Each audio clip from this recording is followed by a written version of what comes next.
Ya, sebelum kami lanjutkan kembali dialognya, berikut pernyataan dari Presiden Joko Widodo yang memerintahkan investigasi mendalam untuk mengetahui penyebab kecelakaan pesawat Hercules C-130 dan merombak sistem manajemen dan pengadaan alutsista. Evakuasi korban kecelakaan pesawat Hercules telah dilakukan dan saya juga telah memerintahkan investigasi yang mendalam soal penyebab kecelakaan ini dan agar segera dilakukan. Saya juga perintahkan kepada Menteri Pertahanan dan Panglima TNI untuk melakukan perombakan yang mendasar tentang manajemen alutsista TNI. Dan selanjutnya juga sistem pengadaan alutsista harus diubah. Ini momentum. Kita tidak boleh lagi hanya membeli senjata, tetapi juga bergeser ke modernisasi sistem persenjataan. Industri pertahanan kita harus terlibat, mulai dari rancang bangun, produksi, operasional, latihan pemeliharaan, hingga pemusnahan alutsista yang sudah tua. Dan yang paling utama, pengadaan alutsista harus diarahkan kepada kemandirian industri pertahanan, sehingga kita bisa sepenuhnya mengendalikan. Ya, kita sudah dengarkan tadi ya pernyataan dari Presiden Joko Widodo yang meminta investigasi mendalam. Dan juga tentunya ada evaluasi tentang bagaimana manajemen pengadaan alutsista ini. Selama ini pengadaan alutsista dan rotasi atau regenerasinya ini seperti apa sih Mas Geri yang Anda lihat? Saya nggak gitu tahu persis proses, tapi kira-kira itu adalah kalau misalnya ada pesawat ada alutsista yang sudah harus diganti, itu mereka akan melakukan perencanaan.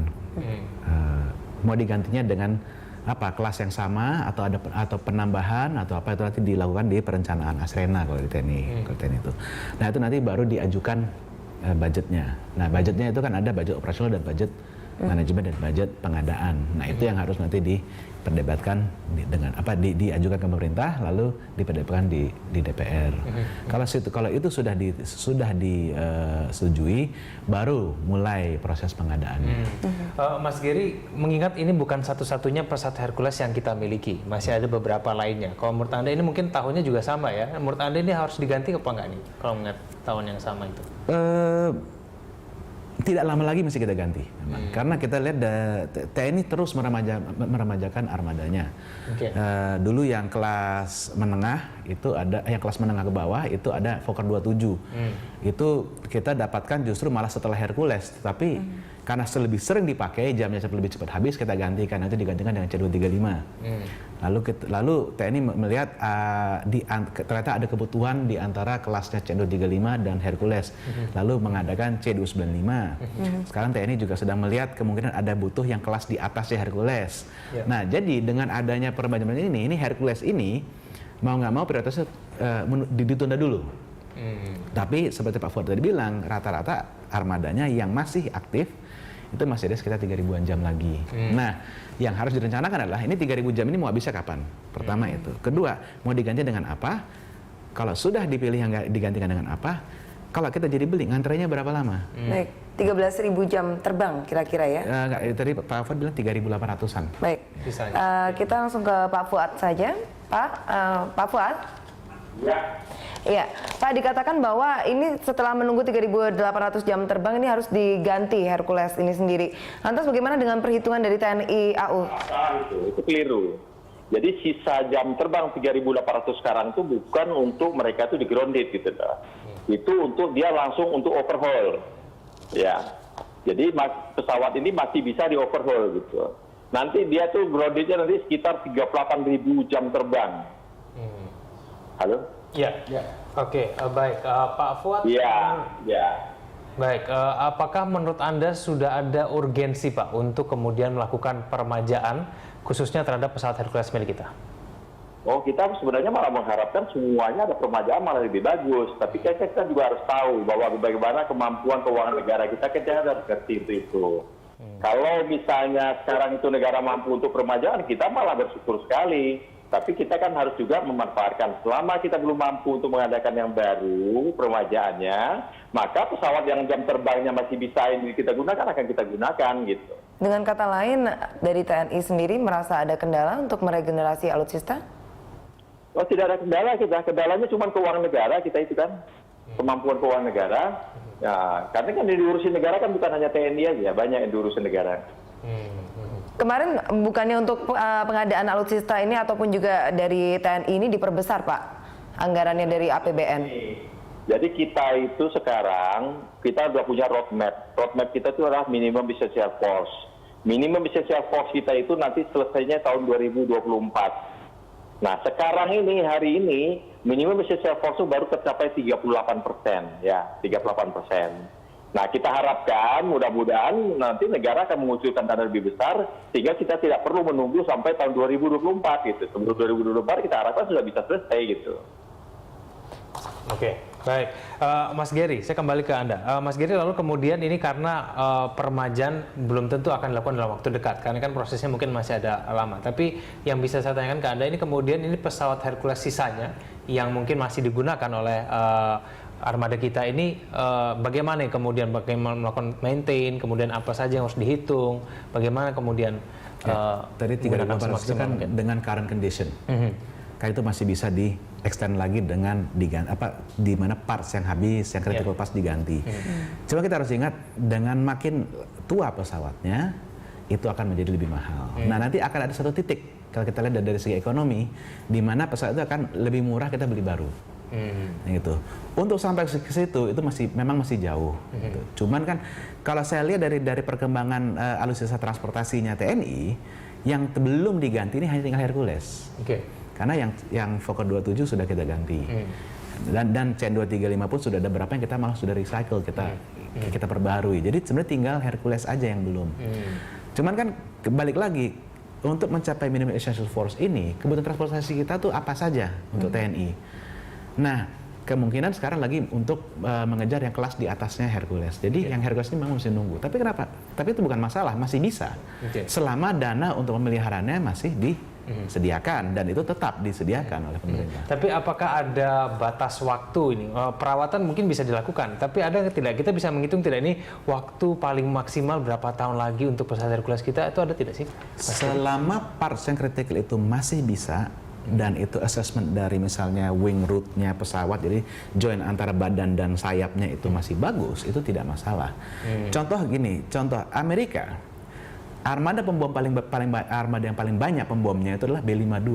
Yang terakhir dibuat itu tahun 1962. Dan pesawat ini menurut roadmap-nya Angkatan Udara Amerika baru akan dipensiunkan tahun 2040. Pas pensiun itu yang nerbangin nanti pas penerbangan terakhir itu ada cucunya penerbangan yang pertama. Jadi sebenarnya tidak terlalu bermasalah selama kondisi-kondisi tadi terpenuhi. Gitu.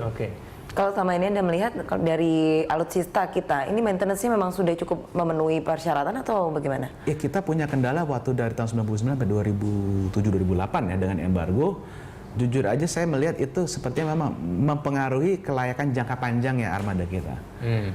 Dan begitu embargo diangkat, kan nggak bisa langsung belanja banyak, ganti semua barang, nggak bisa. Kan ada prioritasnya juga. Jadi saya takutnya ini masih efek dari itu. Cuma saya lihat paling tidak sekarang mereka sudah lebih leluasa dalam memaintain pesawatnya dibanding zaman waktu embargo, karena itu susah sekali buat mereka. Baik. Kita akan menyapa kemudian salah satu penelpon yang menghubungi kami melalui sambungan telepon. Ada Ibu Aisyah dari Bekasi. Selamat siang, Ibu. Halo ya. Ya, Ibu Aisyah, silakan sampaikan tanggapan ataupun pertanyaan Anda. Ya, ini ingin sekedar menanggapi Pak mengenai kecelakaan Hercules yang kemarin. Menurut saya kenapa ya pengadaan alutsista kita ternyata sudah berumur semua alias barang-barang tua seperti itu. Lagi pula saya dengar pengadaannya juga sudah merupakan barang bekas atau alias buangan dari negara-negara maju. Kalau memang benar demikian, menyedihkan sekali sistem pertahanan keamanan kita, Pak. kalau suatu saat negara kita diserang negara lain tiba-tiba, ya mudah-mudahan tidak pernah terjadi ya. Dengan kualitas pertahanan yang seperti itu, bisa-bisa kita kalah sebelum berperang dong. Lagi pula sebenarnya menurut saya dengan sistem pertahanan keamanan yang bagus, bukan saja aman dari sisi penggunaan, tetapi juga menyangkut harga diri bangsa. Baik, terima kasih Ibu Kemudian Aisyah. saya lihat ternyata Hercules kemarin mengangkut warga negara sipil ya Mbak. Apakah memang secara peraturan dibenarkan, dikomersilkan atau bagaimana ya? Iya, baik. Terima kasih Ibu Aisyah. Ya. Tadi sudah dikemukakan juga ya bahwa belum ada verifikasi atas data mengenai warga sipil apakah terlibat dalam penerbangan tersebut atau tidak. Tapi yang jelas memang Ibu Aisyah tadi ada benarnya juga ya Mas. Jadi kita berpikir juga gitu kalau misalnya yang logistik ini bekas gitu, bagaimana dengan untuk defense ataupun juga offense gitu untuk ke negara lain apabila memang kita tidak harapkan perang, tapi kalau in case itu terjadi lantas bagaimana? Kalau barang bekas atau hibahan itu, selama barang itu layak atau masih bisa kita bikin untuk layak, itu tidak masalah. Hanya saja kita harus melihat biayanya masuk akal tidak untuk memaintain atau ibaratnya merejuvenate armada tersebut. Karena apa? Negara-negara maju pun juga saling hibah. Itu ke Singapura, dia punya 4 C-130 yang tipe sama. 2 hibah dari Amerika di tahun yang sama dengan hibah ke Indonesia, dan 2 dia ambil dari Yordan, bekas Yordan, di mana itu dibuat tahun 66 dan dia baru ambil tahun 90-an. Jadi kalau kita bilang ya Singapura pun masih melakukan itu, dan negara-negara lain yang maju pun masih melakukan hibah. Jadi sebenarnya selama kita tahu cara melakukannya dengan baik dan benar, itu tidak masalah. Nah pertanyaan adalah sanggup nggak kita? Gitu. Ini yang sebenarnya harus dijawab, bukan masalah hibahnya. Kalau kita diberi hibah, sanggup nggak kita untuk melakukan hal-hal tersebut? Apa sih kewajiban ketika kita menerima hibah dari negara-negara lain? Memang tergantung MOU-nya ya. Tetapi apa rata-rata yang menjadi tanggung jawab? Ya, pertama adalah cocok nggak untuk keperluan kita? Kita butuh tidak? Butuh diapakan lagi? Apakah butuh di-upgrade? Butuh maintenance apa? Yang melakukan siapa? Mereka atau kita? Nah, kalau mereka bayarnya berapa? Masuk akal nggak? Itu harus dihitung secara sama. Dan begitu selesai kita mau serah terima, dicek benar-benar. Karena apa? Kenapa harus dicek benar-benar? Ini barang bekas, bukan barang baru. Kalau barang baru gampang. Masih garansi ya? Oke, kita ambil. Selama dokumen selesai, masih garansi ya? Ambil. Nah, kalau udah barang bekas, pengecekannya harus lebih teliti lagi. Gitu. Baik, nanti saya akan kemudian memberikan tanyakan tanggapan kepada Pak Fuad, namun usai jeda berikut, pemirsa kami akan segera kembali.